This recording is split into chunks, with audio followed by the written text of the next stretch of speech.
মৰমৰ ছাত্ৰ-ছাত্ৰীসকল, পৃথিৱীৰ মহান মহান ব্যক্তিসকলে তেওঁলোকৰ জীৱনত লাভ কৰা অভিজ্ঞতাবোৰ আমাৰ বাবে লিখি গৈছে। সেই মহৎ লোকৰ বাণীবোৰ বিভিন্ন ক্ষেত্ৰৰ হয়। কিছুমান ৰাজনীতিৰ ক্ষেত্ৰৰ, কিছুমান অৰ্থনীতিৰ, কিছুমান ধৰ্মীয় ক্ষেত্ৰৰ, শিক্ষাৰ ক্ষেত্ৰৰ বা মানুহৰ জীৱনক লৈ, হিউমেন লাইফক লৈ কিছুমান তেনে মহৎ লোকৰ বাণী আমি পাইছোঁ। এইবোৰ বাণীয়ে আমাক বহুতো উপদেশ দি গৈছে। Now, today I will start my lesson with such a great quotation from related to education. Let's read and try to understand it.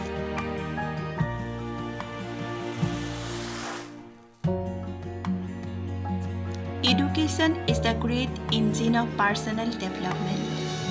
It is through education that the daughter of a peasant can become a doctor, that the son of a mine worker can become the head to the mine, that a child of farm workers can become the president of a new nation. It is what we make out of what we have, not what we are given, that separates one person from another. মানুহৰ ব্যক্তিত্ব বিকাশ কৰিবলৈ ব্যৱহাৰ কৰা ইঞ্জিনটোৱে হৈছে, মেচিনটোৱে হৈছে শিক্ষা। উপযুক্ত শিক্ষা লাভ কৰি এজন পিজেণ্টৰ ছোৱালী ডাক্তৰ হ'ব পাৰে। পিজেণ্ট মানে খেতিয়কৰ ছোৱালী ডাক্তৰ হ'ব পাৰে। এজন মাইন ৱৰ্কাৰৰ পুতেক হ'ব পাৰে মাইনটোৰ মালিক, মানে খনিত কাম কৰা মানুহজনৰ পুতেকো হ'ব পাৰে সেই খনিৰ মালিক হ'ব পাৰে। আৰু ফাৰ্মত কাম কৰা কোনোবা ব্যক্তিৰ জীয়েক পুতেক হ'ব পাৰে এটা জাতিৰ এজন প্ৰেচিডেণ্ট, এখন দেশৰ এজন প্ৰেচিডেণ্ট হ'ব পাৰে। It is what we make out of what we have, not what we are given, that separates one person from another. আমাৰ what we have, আমাৰ কি আছে সেইটো আমি মেক আউট কৰিব পাৰিব লাগিব, আমি বুজি পাব লাগিব আমাৰ কি আছে।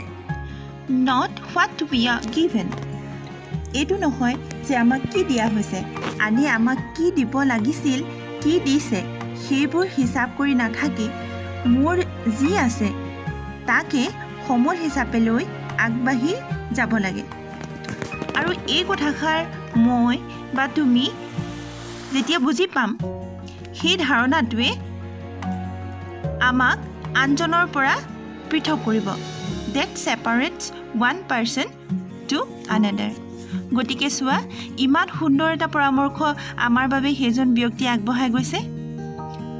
কোনে এই মহান উপদেশ আমাৰ বাবে দি গৈছে জানিবৰ মন নিশ্চয় গৈছে, নহয় জানো? তেখেত আছিল সাউথ আফ্ৰিকাৰ first black president, Nobel prize winner. তেওঁ হৈছে Nelson Mandela.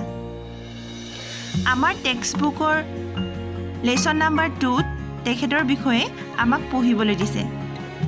So, today's lesson is Nelson Mandela, Long Walk to Freedom. তোমালোকে পাঠটো উলিয়াই লোৱা। মই তোমালোকক অসমীয়াতে প্ৰতিটো লাইন সুন্দৰকৈ বুজাই দিম। So, আৰম্ভ কৰোঁ।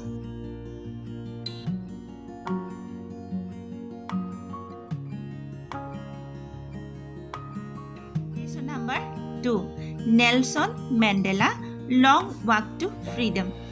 Long Walk to Freedom, এইখন হৈছে নেলছন মেণ্ডেলাৰ অটোবায়োগ্ৰাফি। আমি এইটো মনত ৰাখিব লাগিব। নেলছন মেণ্ডেলাৰ অটোবায়োগ্ৰাফিখনৰ নাম, অটোবায়োগ্ৰাফি মিনছ আত্মজীৱনী। নিজৰ বিষয়ে যিজনে নিজে লিখে, নিজৰ জীৱনী যিজনে লিখে সেইখনক কোৱা হয় আত্মজীৱনী বা অটোবায়োগ্ৰাফি। নেলছন মেণ্ডেলাৰ অটোবায়োগ্ৰাফিখনৰ নাম আছিল long walk to freedom. Nelson Rolihlahla Mandela. Nelson মেণ্ডেলাৰ সম্পূৰ্ণ নাম হৈছে Nelson Rolihlahla Mandela. Before you read, পাঠটো পঢ়াৰ আগতে কিছুমান কথা আমি জানিব লাগিব সেই কথাখিনি ইয়াতে দিয়া আছে আমি কি কথা জানিব লাগিব Apartheid is a political system that separates people according to their race ইয়াতে দিছে এটা word apartheid what is apartheid Apartheid is a political system apartheid to হৈছে এটা ৰাজনৈতিক ব্যৱস্থা that separates people according to their race that separates people যি ৰাজনৈতিক ব্যৱস্থাই separates কৰে ভাগ কৰে people জনসাধাৰণক according to their race তেওঁলোকৰ জাতি অনুসৰি তেওঁলোকৰ জাতি বৰ্ণ নিৰ্বিশেষে যিটো ৰাজনৈতিক ব্যৱস্থাই মানুহক ভাগ কৰে সেই ৰাজনৈতিক ব্যৱস্থাটোৱে আছিল apartheid তো আমি মনত ৰাখিব লাগিব এক্সামত বাৰে আহি থাকে যে apartheid what is apartheid কি হয় এটো আমি মনত ৰাখিব লাগিব apartheid is a political system that separates people according to their race Can you say which of the three countries named below had such a political system until very recently Can you say তুমি ক'ব পাৰিবানে which of the three countries এই যে তিনিখন কান্ট্ৰিজৰ নাম দিয়া আছে এই তিনিখন কান্ট্ৰিজৰ ভিতৰত had such a political system এনেকুৱা এটা political system আছিল until very recently খুব কম সময়ৰ আগলৈকে এনেকুৱা এটা ৰাজনৈতিক ব্যৱস্থা apartheid নিচিনা এটা ৰাজনৈতিক ব্যৱস্থা আছিল এই তলৰ তিনিখন দেশৰ ভিতৰত কোনোবা এখন দেশত তুমি ক'ব পাৰিবানে যে সেই দেশখনৰ নাম কি হয় ইয়াতে সেই দেশখনৰ নাম হৈছে সাউথ আফ্ৰিকাত খুব কম দিনৰ আগলৈকে apartheid নামৰ তেওঁলোকৰ পলিটিক্যাল সিস্টেম আছিল ৰাজনৈতিক ব্যৱস্থাটো আছিল apartheid আমি ইয়াত পাঠটো পঢ়িলে আমি গম পাম যে apartheid কেনেকুৱা সাউথ আফ্ৰিকাত কেতিয়ালৈকে apartheid আছিল আৰু কেতিয়া apartheid পৰিৱৰ্তন হ'ল এই কথাখিনি আমি গুটি পাঠটো যেতিয়া পঢ়িম তেতিয়া গম পাম আমি এতিয়া এই প্ৰেগাফৰ পৰা আমি মনত ৰাখিব লাগিব যে apartheid কি হয় apartheid is a political system that separates people according to their race Have you heard of Nelson Mandela? Mandela and his African National Congress spent a lifetime fighting against apartheid. Mandela had to spend 30 years in prison. Finally, democratic elections were held in South Africa in 1994. And Mandela became the first black president of a new nation. Have you heard of Nelson Mandela? Nelson Mandelaৰ নাম তোমালোকে আগতে শুনিছানে? Mandela হৈছে and his African National Congress. African National Congress এটো হৈছে মেণ্ডেলাৰ যিটো ৰাজনৈতিক দলৰ মেণ্ডেলা নেতা আছিল সেই ৰাজনৈতিক দলটোৰ নাম কি আছিল আফ্ৰিকান নেশ্যনেল কংগ্ৰেছ এটো শৰ্ট ফৰ্মত ANC বুলি কোৱা হয় এটো তোমালোকে মনত ৰাখিব লাগিব spent a lifetime জীৱনৰ এটা সময় তেওঁ অতিবাহিত কৰিছিল ফাইটিং মানে যুঁজি অতিবাহিত কৰিছিল against apartheid এই apartheidৰ বিৰুদ্ধে যুঁজি তেওঁৰ জীৱনৰ এটা সময় অতিবাহিত কৰিছিল apartheid হৈছে এটা ৰাজনৈতিক ব্যৱস্থা তেওঁলোকৰ দেশৰ সাউথ আফ্ৰিকাৰ এটা ৰাজনৈতিক ব্যৱস্থা যিটো ৰাজনৈতিক ব্যৱস্থাত জাতি বৰ্ণ বিচাৰ আছে জাতপাতৰ ওপৰত নিৰ্ভৰ কৰি তেওঁলোকৰ চৰকাৰখনে মানুহক শাসন কৰে সেই তেনেকুৱা এখন চৰকাৰৰ বিৰুদ্ধে যুঁজ কৰি নেলসন মেণ্ডেলাই নিজৰ জীৱনৰ এটা সময় অতিবাহিত কৰিছিল Mandela had to spend 30 years in prison. This line is very important. Mandela had to spend 30 years in prison. Prisonot teo 30 years kotaisil. Etu line to exam dekha jay multiple choice question je Mandela kiman bochor teo prisonot kotaisil. Mandela kotaisil 30 years. Finally, democratic elections were held in South Africa in 1994. অবশেষত democratic elections means গণতান্ত্ৰিক নিৰ্বাচন আমাৰ ভাৰতবৰ্ষৰ দৰে যে য'ত জনসাধাৰণে নিজৰ পছন্দৰ প্ৰাৰ্থীক ভোটদান কৰিব আৰু সেই পছন্দ প্ৰাৰ্থীজনে তেওঁলোকক শাসন কৰিব পছন্দৰ প্ৰাৰ্থীজনে আগত তেওঁৰ নিজৰ পছন্দৰ নেতা নিৰ্বাচন কৰিব আৰু তেওঁলোকৰ যুটীয়া প্ৰচেষ্টাত আমাৰ নিজৰ ৰাইজক তেওঁলোকে জনগণক তেওঁলোকে শাসন কৰিব চলাব তেওঁলোকৰ মতে সেইটো হৈছে ডেমক্ৰেটিক ইলেকশ্যনছ সেই democratic elections were held in South Africa in 1994 আৰু তেনেকৈ নিৰ্বাচন কৰা গণতান্ত্ৰিক নিৰ্বাচন সাউথ আফ্ৰিকাত হৈছিল 1994 চনত তাৰ আগলৈকে সাউথ আফ্ৰিকাত কিন্তু গণতান্ত্ৰিক ইলেকশ্যন হোৱা নাছিল and Mandela became the first black president of a new nation আৰু মেণ্ডেলাই নিউ নেশ্যনখনৰ সাউথ আফ্ৰিকাত নতুনকৈ সৃষ্টি হোৱা সেই নেশ্যনখনৰ ৰাষ্ট্ৰপতি প্ৰেচিডেণ্ট মিন্স ৰাষ্ট্ৰপতি হৈছিলে আৰু তেওঁ হৈছিলে ব্লেক প্ৰেচিডেণ্ট নিগ্ৰো ৰাষ্ট্ৰপতি তাৰ আগলৈকে তাৰ প্ৰেচিডেণ্টবোৰ আছিল ফাইট মানে শ্বেতবৰ্ণৰ ব্যক্তিসকল আৰু শ্বেতবৰ্ণৰ ব্যক্তিসকল যেতিয়া প্ৰেচিডেণ্ট আছিল তাৰ পাছত পোনপ্ৰথমবাৰৰ কাৰণে তাত নিগ্ৰো ৰাষ্ট্ৰপতি হিচাপে মেণ্ডেলাই সেই বছৰ ডেমক্ৰেটিক ইলেকশ্যনত তেওঁ জয়ী হৈছিলে আৰু জয়ী হৈ তেওঁ তাৰে প্ৰেচিডেণ্ট হৈছিলে আৰু ইয়াতে মনত ৰাখিব লাগিব যে সাউথ আফ্ৰিকাত কিমান চনত ডেমক্ৰেটিক ইলেকশ্যন হৈছিলে 1994ত এইটো আমি মনত ৰাখিব লাগিব ইয়াতে এই পেৰাগ্ৰাফটোত আমি কেইবাটাও ইম্পৰ্টেণ্ট কুৱেশ্যন এনচাৰ্ছ পালোঁ যে তেওঁ 30 ইয়াৰ্ছ প্ৰিজনত কটাইছিল তেওঁৰ নেলছন মেণ্ডেলাৰ যিটো পাৰ্টি তেওঁৰ যিটো ৰাজনৈতিক দল আছিল সেই দলটোৰ নাম আফ্ৰিকান নেশ্যনেল কংগ্ৰেছ এইটো পালোঁ আমি তাৰপিছত পালোঁ সাউথ আফ্ৰিকাত কিমান চনত ডেমক্ৰেটিক ইলেকশ্যন হৈছিলে 1994ত আৰু সাউথ আফ্ৰিকাৰ ফাৰ্ষ্ট ব্লেক প্ৰেচিডেণ্ট কোন আছিল তেওঁ আছিল নেলছন মেণ্ডেলা আমি এইকেইটা ইনফৰমেশ্যন আমি এই পেৰাগ্ৰাফটোত পালোঁ বিৰাটেই ইম্পৰ্টেণ্ট হয় in this extract from his autobiography long walk to freedom Mandela speaks about the historic occasion, the inauguration. Can you guess what the occasion might be? Set your guess with this news item from the BBC of 10 May 1994. In this extract, এই যিটো ইয়াতে paragraph দিয়া আছে সেই পেৰাগ্ৰাফটো তেওঁৰ অটোবায়োগ্ৰাফিখনৰ পৰা আনিছে আমি পাঠটোতে আমি জানিছিলোঁ যে অটোবায়োগ্ৰাফি মানে কি অটোবায়োগ্ৰাফি হৈছে আত্মজীৱনী তেওঁৰ আত্মজীৱনীখনৰ নাম কি আছিলে লং ৱাক টু ফ্ৰীডম এইখন হৈছে তেওঁৰ আত্মজীৱনীৰ নাম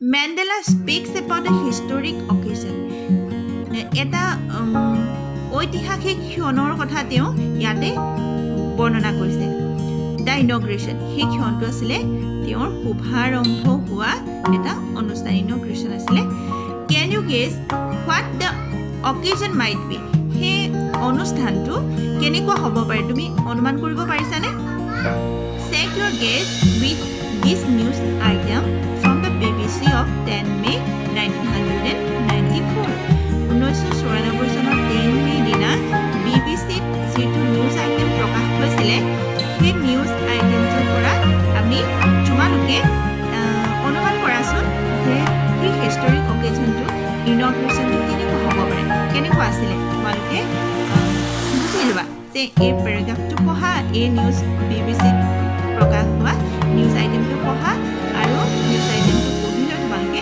অনুমান কৰা যে সেই ইনগ্ৰেশ্যনটো কেনেকুৱা হ'ব পাৰে কেনেকুৱা আছে BBC ফুল ফৰ্মটো আহে এক্সামত যে BBC মানে ব্ৰিটিছ ব্ৰডকাষ্টিং কৰ্পৰেশ্যন এইটো তোমালোকে মনত ৰাখিব লাগিব কেনেকৈ নিউজ আইটেমটো প্ৰকাশ হৈছিলে আমি তাকে পঢ়ি চাম Mandela becomes South Africa's first black president. Nelson Mandela has become South Africa's first black president after more than 3 centuries of white rule. Mr. Mandela's African National Congress Party owned 252 of the 400 seats in the first democratic elections of South Africa's history.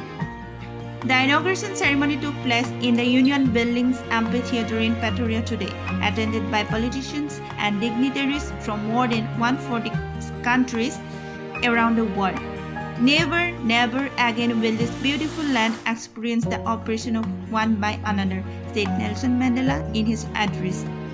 Jubilant scenes on the street of Pretoria followed the ceremony with blacks, whites, and colored celebrating together. More than 1 lakh South African men, women, and children of all races sang and danced with joy. Mandela becomes South Africa's first black president. South Africa's প্ৰথমজন ক'লা ৰাষ্ট্ৰপতি হৈছিল Nelson Mandela. Nelson Mandela has become South Africa's first black president after more than 3 centuries of white rule. White rule শ্বেতবৰ্ণৰ ব্যক্তিসকলে শাসন কৰিছিল 3 centuries 300 বছৰ তেওঁলোকে শাসন কৰাৰ পাছত ক'লা ব্যক্তি সাউথ আফ্ৰিকাত নেলছন মেণ্ডেলাই ৰাষ্ট্ৰপতি হৈছিল. Mr. Mandela's African National Congress Party owned 252 of 400 seats.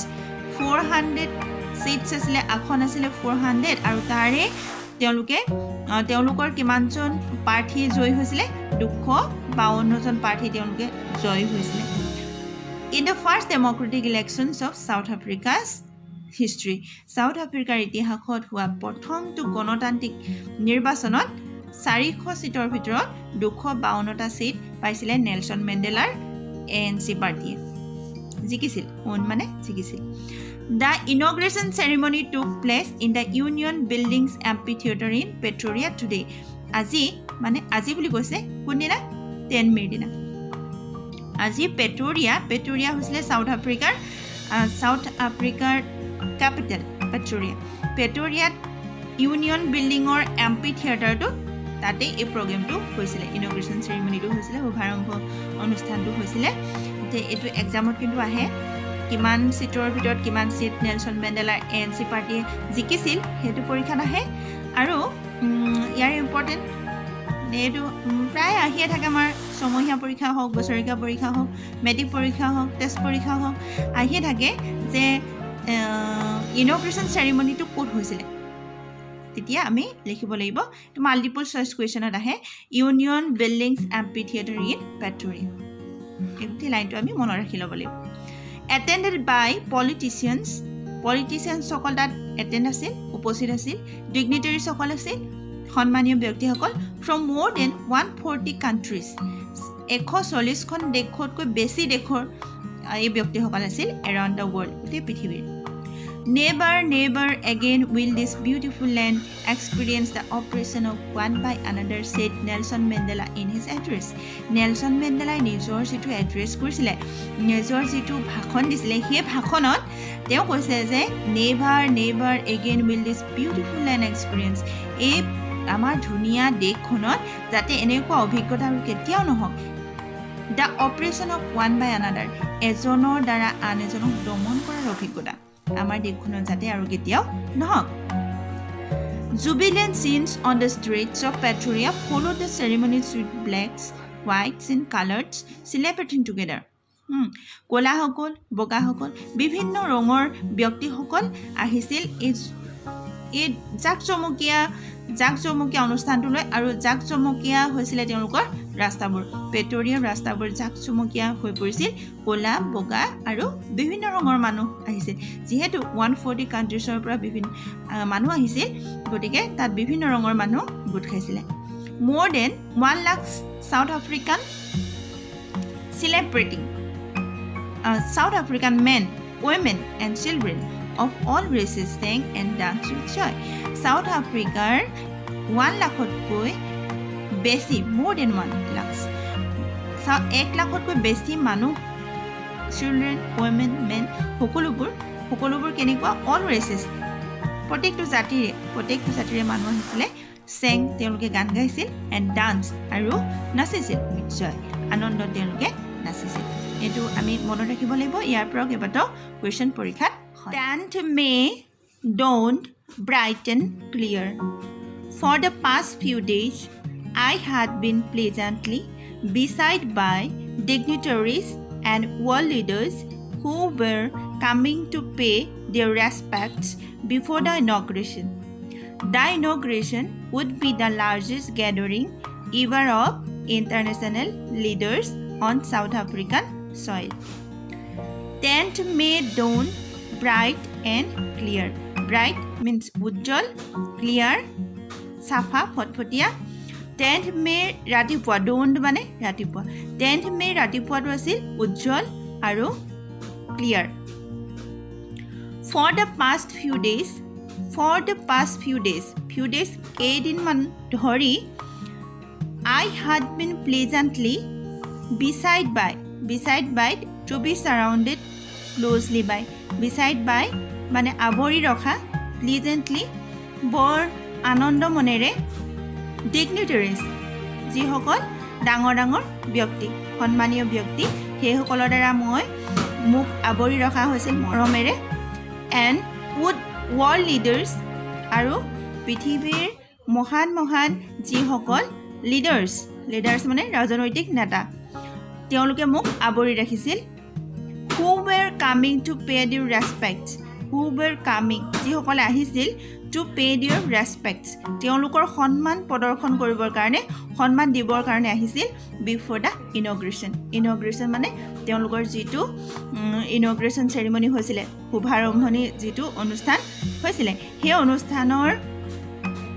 আগতে যিসকল পৃথিৱীৰ ডাঙৰ নেতা আছিল যিসকল সন্মানীয় ডাঙৰ ব্যক্তি আছিল সেই সকলোবোৰ নেলছন মেণ্ডেলাৰ ওচৰলৈ আহিছিল আৰু আহি তেওঁক সন্মানেৰে মৰমেৰে আনন্দেৰে সকলোৱে তেওঁক আৱৰি ৰাখিছিল The inauguration would be the largest gathering ever of international leaders on South African soil. The inauguration ceremony আছিল the largest আটাইতকৈ বিশাল gathering মানে সমাগম ever of international leaders আন্তঃৰাষ্ট্ৰীয় ৰাজনৈতিক নেতা সমাগম হোৱা আটাইতকৈ বিশাল সমাগম আছিল হেতুৱে on South African soil South আফ্ৰিকাৰ মাটিত এতিয়ালৈকে যিমান প্ৰগ্ৰাম হৈছিল যিমান অনুষ্ঠান হৈছিল তাত সেই গোটেইবোৰ অনুষ্ঠানৰ ভিতৰত আটাইতকৈ বিশাল সমাগম হোৱা অনুষ্ঠানটোৱে হৈছে সেই ইনগ্ৰেশ্যন চেৰিমনিটো ইয়াতে এই পেৰাগ্ৰাফটোৰ পৰা এটা কোৱেশ্চন আহিব পাৰে প্ৰায় এটা কোৱেশ্চন আহে যে ওয়াৰ্ল্ড লিডাৰ্ছবোৰ কিয় আহিছিল ডিগনিটাৰিজবোৰ কিয় আহিছিল সেইটো এটা কোৱেশ্চন হয়